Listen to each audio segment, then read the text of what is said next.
The Constant is a very mysterious place, full of time dilation, mystical behemoths, and most importantly, the survivors we know and love. But have you ever stopped to think, what exactly is the Constant? Do space and time work the same there as our universe? Is it an entirely different universe? Well, this is something that I have wondered since I first picked up the game around 2014. And today, I'm finally going to take a deep dive to try to uncover what this mysterious world truly is, and bring you along for the fun. So first, let's talk about the things we do know about the Constant. The Constant was first officially discovered by Maxwell when he used his Codex Umbra for his grand finale, creating a rift that brought both him and Charlie into the Constant. The Constant back then wasn't anything like it is today. In fact, most of the Constant was formed thanks to Maxwell's actions upon the Shadow Throne. But there were some creatures, such as merms and pigs, that existed before Maxwell decided to become an interloper. But hold on, what even is the Shadow Throne? And why does it hold so much power? The Shadow Throne is, well, the Shadow Throne. Whoever sits upon it is trapped forever until another challenger can take its place via a strange hidden door. However, not only are they trapped, they also have almost full control over the nightmares that inhabit the underground and overworld. Anything tainted by nightmare fuel is under their control. And for the longest time, Maxwell had full control over this strange new world. Then Wilson did for a seemingly short period after he managed to brave the World of Adventure mode, and finally, Charlie took her place as the potentially last Shadow Throne ruler. But the current occupant of the Shadow Throne is not the only influencer of the Constant. We also have to talk about them, or better known as Alter, or the Moon, I guess. Now, Alter was around far before Maxwell reigned on the Shadow Throne. They just seemingly didn't meddle in any affairs of the Constant before Charlie took over. Why? Well, that's a topic for another video. All we care about is that Alter exists and is able to manipulate life among the Constant and shape things into grotesque abominations capable of doing its bidding. Alter won't make many appearances in this video, but they are super important for a theory about the Constant's existence later down the line. Okay, so now we understand the basic framework and timeline of the Constant, but we still have no idea how this place even works. All we know is that Maxwell seemingly opened the door to this place via his Codex Umbra. So, what do we know about the fundamentals of the Constant? Well, to answer that, we're gonna have to talk about something that controls the real world. Yeah, like the one you were sitting in to watch this video. And that is astrophysics. Now wait, before you click off the video, I'm not about to just bombard you with pure, undiluted science. Yes, science! All we have to do is cover the topics of space and time. That doesn't sound much better. Either way, I've tried my best to condense the topic as much as possible, so here we go. First, what even is space and time? We have to know how these things work in our world before we can theorize how different they could be in-game. Space and time are fundamental concepts that form the framework of our understanding of the universe. Space refers to the three-dimensional expanse in which all objects and events occur, giving them volume and position. It defines where objects exist and allows for the concept of distance and movement between them. Time, on the other hand, is the continuous progression of events from the past, through the present, and into the future, providing a sense of change and duration. Most people refer to space and time together. This is because they are both intertwined in what we understand as the fourth dimension. This dimension is called, drumroll please, space-time. Wow, we as humans are so creative, aren't we? Either way, space and time cannot exist without one another. They are both interconnected dimensions that influence each other. This fourth dimension is responsible for gravity, time dilation, and the entire structure of our universe as we know it. But this begs the question, what does this have to do with the Constant? Well, the Constant seems to have a fourth dimension.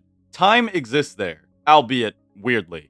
It's suggested through loading screen quotes that time, and in correlation space, can bend and shape at will in the Constant. And this is proven by a certain character that we will go over in depth later. But the important thing to note is that space-time does exist within the Constant.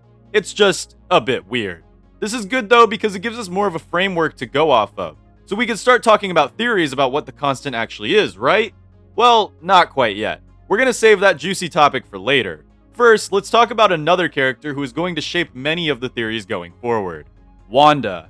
Wanda is the Constant's resident chronomancer. She can not only safely navigate the fourth dimension to manipulate space-time for herself, she can even utilize this effect for others. The best part? She does this all within a localized bubble. You see, Wanda is an absolute time anomaly. She is the only character to experience the effects of biological aging within the Constant, and she's the only character who can manipulate said aging. Using her ageless watch, Wanda is able to bring her physical form back in time to regenerate her youth. She can also use her backstep watch to send herself back in space to a position she once was at, and her backtrek watch to do the same thing but to a greater scale, without affecting the other creatures of the constant. We know that space and time are intertwined, so when Wanda is going back in time, she's going back in space as well. But the fact that she can do this in a localized bubble is, quite frankly, insane. And I know scientists around the world would probably be frothing at the mouth if something like Wanda's watches really did exist, since it would break all known universal laws. Either way though, Wanda introduces a new variable to the constant. Time not only acts weird, but it can also be manipulated to move other ways than simply forward. You see, in our universe, at least to our knowledge, time is an arrow. From the day you are born to the day you die, time acts as a vessel that can only go one way. It never stops, and it never changes direction. The speed of time can actually be manipulated via mass, but this is only really noticeable near supermassive celestial objects, and that's not the topic of today's video.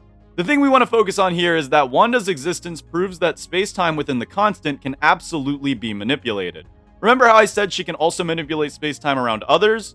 Well, not only can she do this with her backtrek watch, she can also use her second chance watch to completely reverse the death of a fellow survivor. But wait, how does death even work in the constant? Well, it's obvious that Don't Starve is a video game, so death in the game is very obviously not going to be as permanent as it is in our existence. However, death has already been confirmed to not really actually exist within the constant, or at least it's very easily reversed. Canonically, while Wilson was attempting to dethrone Maxwell, he died. Many times. But this never actually ended with Wilson being truly and totally gone, as death normally would. Instead, Wilson just woke back up. No matter what our survivor friends do, they are trapped within this strange world forever, with no way out, not even via extreme measures. Sure, this could be a simple case of our survivor friends truly respawning, but personally, I think this ties into a theory I have, but that will be for later. You know what? I think we have enough information to finally start crafting theories on what the constant truly is. Let's start with the theory that this is all just a simulation. Alright, you know what time it almost is. It's almost theory time. But before we get into the theories, it would be super awesome if you guys could leave a like on this video as well as subscribe if you aren't already. It took me a ton of time to actually get this video edited out. I'm still not done with it at the time of recording this. So hopefully I can get that out and to you guys by the end of this week, which it probably already is out, so I don't know why I'm saying all this. But yeah, I think it's time for me to let you guys go back and see the theories. Because it's theory time. So I'll start off with saying I hate simulation theory. Not because it's a stupid theory or anything. I mean, for all we know, we could literally be in one. But it's because it feels like a really cheap theory. It works for almost everything, and overall is as boring as the whole "it was all a dream" trope that a lot of stories do. That being said, there are some reasons why one could believe that the constant is just one big simulation, and some reasons why one would not believe it's a simulation. Let's start with what makes it somewhat believable. It's made painfully clear that the constant is made for the survivors rather than alongside them. This is proven by the fact of how fauna age within the constant. They have no true life cycles, and their sole purpose is to grow up and wait for their encounter with the survivor. There is no purpose for many of the local fauna besides being utilized by or hindering our survivor friends. Sure, it's true that a majority of these creatures were created by Maxwell, but here's where this theory gets interesting. Perhaps Maxwell knew that his Codex Umbra would create the constant, and perhaps he knew all along what this would mean for himself, and he's merely just pretending to have hated his time upon the throne. Again, this goes against almost all current lore, and it's not a theory I personally believe, but it's still an option. Oh yeah, I forgot to mention this in the main script, but this theory would also explain the whole respawning thing, but so do all the other theories that I have. What about what makes this theory seem incorrect? Well, buckle up because there is a lot. First off, it's been proven that some creatures do actually have lives outside of their interactions with the survivors. For example, this short you are watching now revolves around a pig and a merm, while nowhere near any of the survivors. Proving that these creatures, who weren't created by Maxwell or Charlie, do actually have lives of their own, thoughts of their own, feelings of their own. Now, I don't know about you, but that's not very simulation-like. If this was truly a simulation meant to test the survivors for some reason, then it makes no real sense that things happen outside of the survivors' field of view. Not only that, but it's been proven that the constant does have effects on the real world. Not only was Maxwell able to reach into the real world to kidnap many of the main cast, but a spider directly from the constant was in Weber's home the day he was converted. That's not all either. Willow and Wanda were both chased by Terrorbeaks, which seemed straight out of the constant. So there is certainly some form of crossover happening between the constant and the real world, which again, isn't very simulation-like. Unless the entire world of Don't Starve is within a simulation, but then again, that also, it's weird. All in all, I really don't even know why I brought this theory up. It's just so clearly wrong and lazy. But of course, as a man of science, every hypothesis must be carefully thought over. But to be honest, that's probably the worst theory on this list. The next ones actually could make some real sense. Let's move on to theory number 2. The constant is hell. Okay, before we start this segment, I have to make a disclaimer. This is a topic that I really don't know much about, so I am bound to get some stuff wrong. That being said, I did do my homework, so hopefully things don't turn out too bad. I really just couldn't leave this theory out of this video because it's just far too good and might actually make some sense. Regardless, please remember we are talking about a fictional world here. Alright, let's talk about the arguments for why the constant could be the survivor's hell. First up, let's start with the obvious fact that the constant has a very large heaven and hell trope going on. There's a shadow ruler who creates grotesque monsters meant to simulate evil within the realm, and a celestial ruler who actively combats this evil with its own forces. Not to mention that the further down you go, the stronger the shadows become, and the further up you go, the weaker they become. This would make whoever holds the Shadow Throne a Lucifer equivalent, and for the longest time this was Maxwell, then for a short time it was Wilson, and finally Charlie, who is our current Shadow Leader today. For this to be the survivor's hell, they would need to have died, right? Well, perhaps maybe not. Alright, let me explain. So Maxwell managed to open a portal to hell during his grand finale, bringing him and Charlie into the constant, or in this case, hell. Maxwell, being the first interloper to the strange new land, was able to become the ruler of it rather easily, the devil, if you will. This gave him full control over the evil of this new land and perhaps even in the real world. You see, Maxwell clearly had ways to reach into the real world, influencing the minds of the pre-constant survivors above, such as Wilson, who made a deal with Maxwell for unlimited knowledge. But what did it cost Wilson? His soul. Remember, survivors are trapped forever in the constant and they can't die while in the constant. This suggests that maybe their physical bodies aren't actually around anymore, and what we are seeing are actually lost specters or damned souls. Wilson made a literal deal with the devil, in this case Maxwell, and it cost him his eternal soul.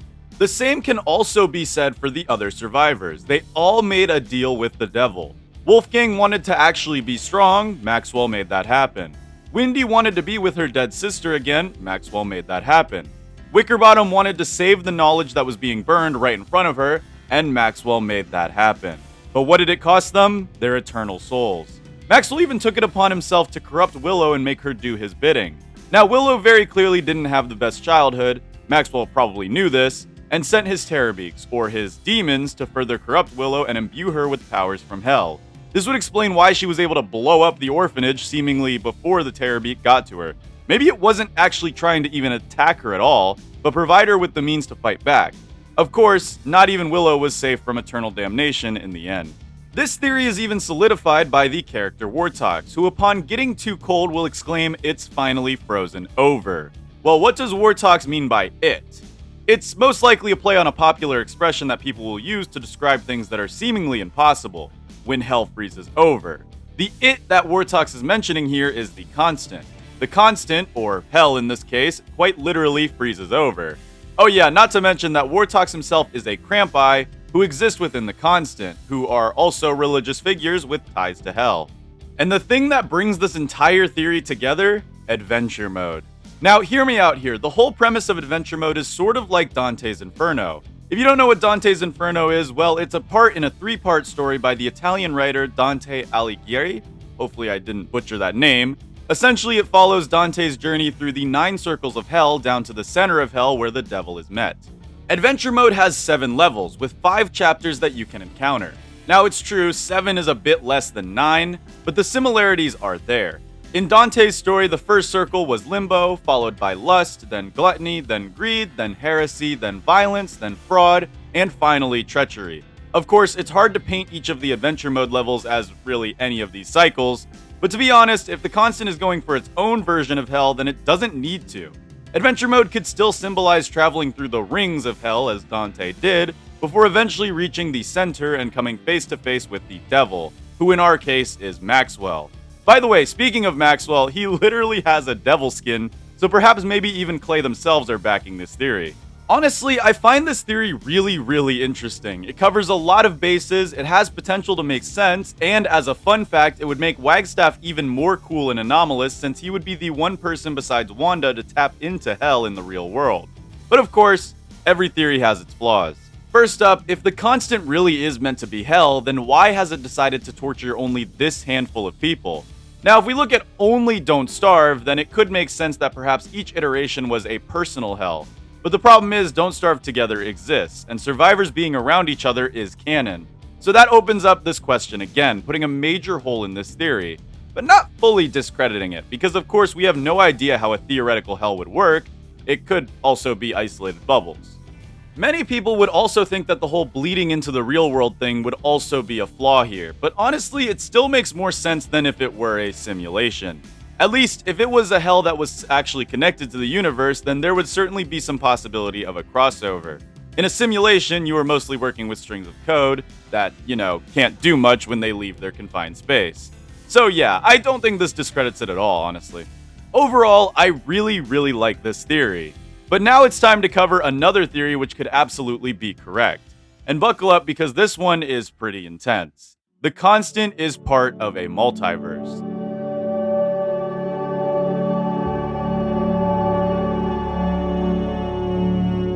Before we talk about why this could be the case and the argument for it, first let's go over what a multiverse actually is. The multiverse theory is the idea that our universe is not the only universe, but one of many that exist. It proposes that there are multiple, potentially infinite universes that make up a multiverse. Each universe within this multiverse may have different physical laws and properties. It's all starting to make sense now, right? But wait, there's more. There are many types of multiverse theories, but Don't Starve's universe, or I guess I should be saying multiverse at this point, might actually be a quantum multiverse. This type of multiverse basically splits during any and all events and creates an entirely new universe for each possible event. Why do I think this? Well, remember back when I said I had a theory about how death works in the constant? Well, my theory is that the survivors experience what is known as quantum immortality. But what is that exactly? That's a pretty big word. Quantum immortality is a theoretical concept derived from quantum mechanics, particularly the many worlds interpretations, the multiverse theory. It suggests that an individual might experience a form of immortality by surviving all scenarios where they could otherwise die, but only from their own subjective perspective. So let's say, for example, I were to give you a twig, but this was no ordinary twig. This twig had a 99% chance to result in your death if you picked it up. However, because your consciousness is within a superposition at all times, picking up this twig will never end in your death. Not if it was 99% lethal, not if it was 99.9% lethal, and not even if it was 99.9999% lethal. If there was even the slightest chance you could survive an incident, your consciousness will shift to the universe in which you do survive that incident. This does mean you die in 99% of universes. However, 99% of infinity is still literally nothing. This might all sound confusing, I know, but quantum immortality would explain everything within the world of Don't Starve, at least death-wise. It also helps explain Wanda, the time anomaly, because it means that when Wanda uses her clocks, she isn't simply going back in time or space, which is inconceivable within modern science. She's essentially just swapping to dimensions that are exactly the same as hers, but in the spots she wants to be in.